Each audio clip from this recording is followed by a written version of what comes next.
Včera jsem přijel tady k tomu ubytování, je to na břehu Kaspického moře v Rusku. Dneska jedu přes hory. Přes hory budu přejíždět do Čečny a potom bych chtěl dneska zůstat v Grozném. Co se týče přechodu z Azerbajdžánu do Ruska, na azerbajdžánské straně úplně v pohodě. Do Ruska mě nechtěli pustit, protože mám motorku napsanou na firmu a řekli mi, že musím druhým přechodem, že na tom malém přechodu to nedělají, tak jsem šel dokonce i tam za náčelníkem, protože už jsem neměl ani azerbajdžánské vízum tím pádem a tak dále a tak dále. Ten náčelník mi to nakonec domluvil a pustili mě přes ten malý přechod. Když to ale začali vypisovat ti celníci ty papíry, tak vypli proud a další 3 hodiny jsem čekal. Takže celkem 5 hodin na ruském přechodu. Včera ve 34 stupních, děs. Já jsem tady přijel na ten hotel úplně mokrý, durch, vyždímaný. Vypil jsem 4 litry vody a ještě to bylo málo. Takže dneska do hor, měl bych být večer v Grozném. No teď se tady s pánem filmujeme navzájem, on mě, já jeho, pán se jmenuje Mohamed, tak jsme se představili. Krásný. Tak jsem tady v Dagestánských horách u přehrady. Chytlo mě počasí takové, jaké je vidět, dál jsem nejel, protože na těch skoro světých gumách je v tom blatě, to bylo o držku. Jel jsem 120 km ve stupačkách a jel jsem to možná, nevím, 4-5 hodin jako humus. No, tady jsem objevil takovýto hotel, tak jsem si tu za 15 € koupil nosvěch.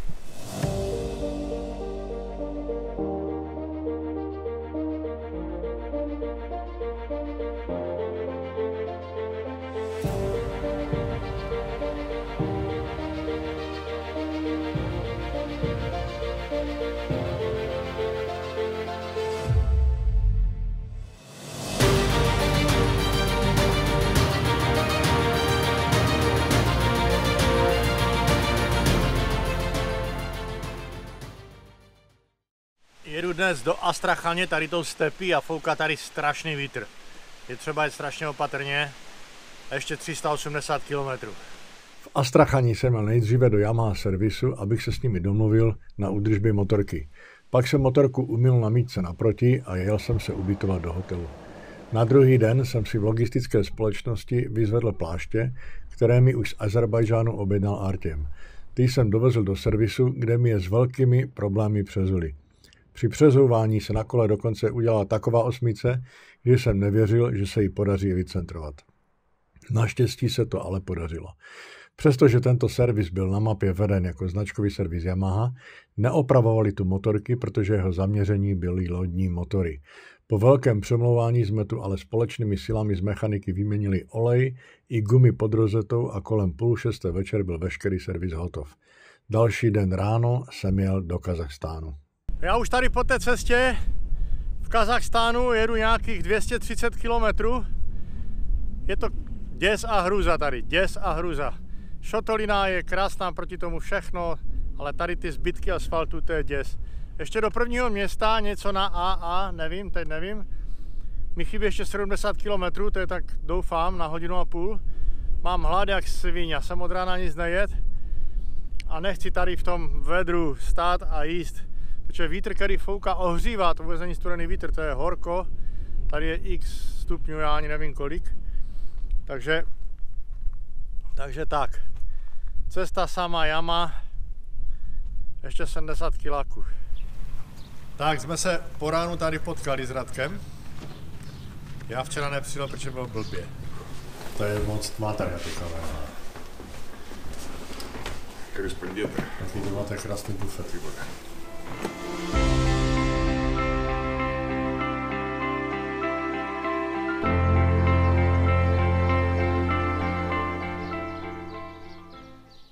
Na videu nemám vůbec Aralské moře, protože když jsem teďka přetahoval data z karty, tak jsem si označil soubory a přetahl jsem je na externí disk a kartu jsem potom formátoval. A vůbec jsem si tupa hlava nevšiml, že jsem neměl označené všechny soubory. To znamená, že Aralské moře nebo jezero, jak to kdo chce, mi úplně na videu chybí. Takže teďka jsem v Chivě a jdu si prohlédnout noční nebo večerní město.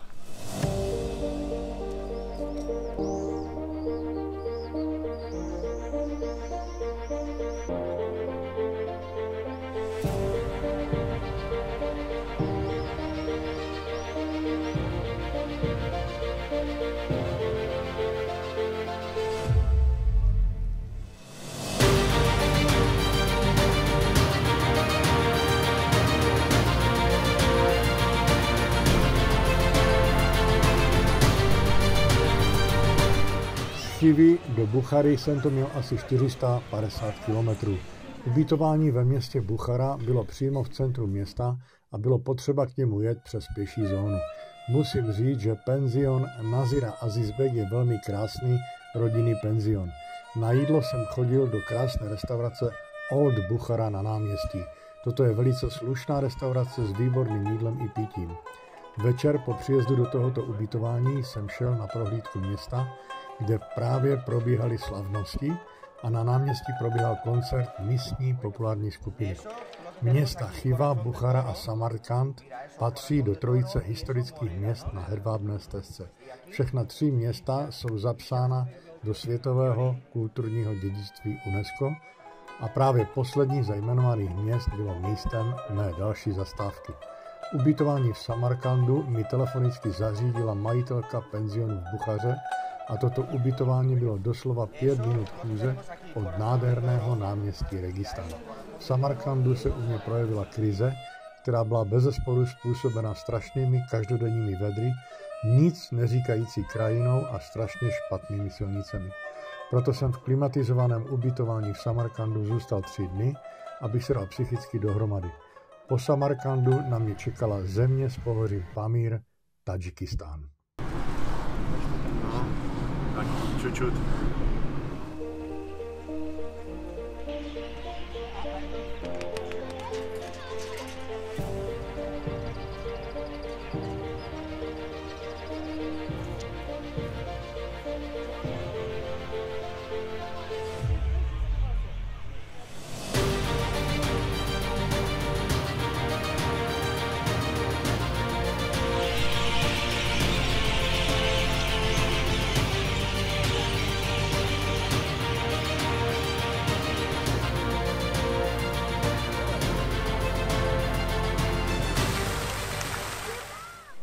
Na hotelu jsme se potkali s panem a s paní z Francie. Přijeli na Uralu. Krásný to stroj.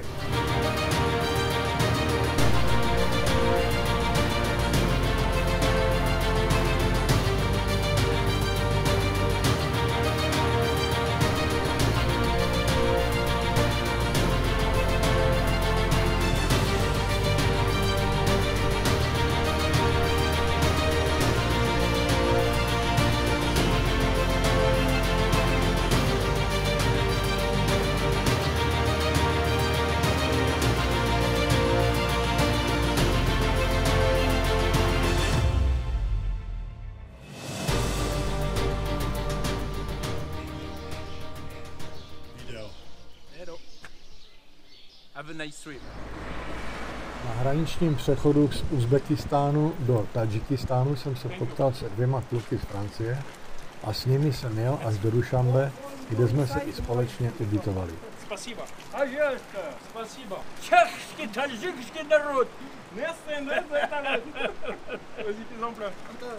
Večer jsme zašli na pivo a druhý den mě čekal servis motorky v předem domluveném servisu.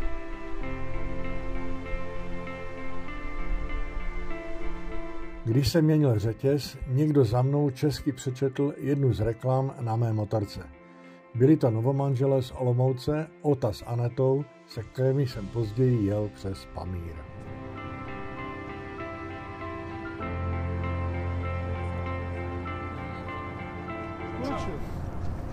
Kluci z Francie jsou strašní komedianti. Toho potkají, toho posazují na motorku, fotit, filmovat. Adrien, sinon si tu peux la faire la photo.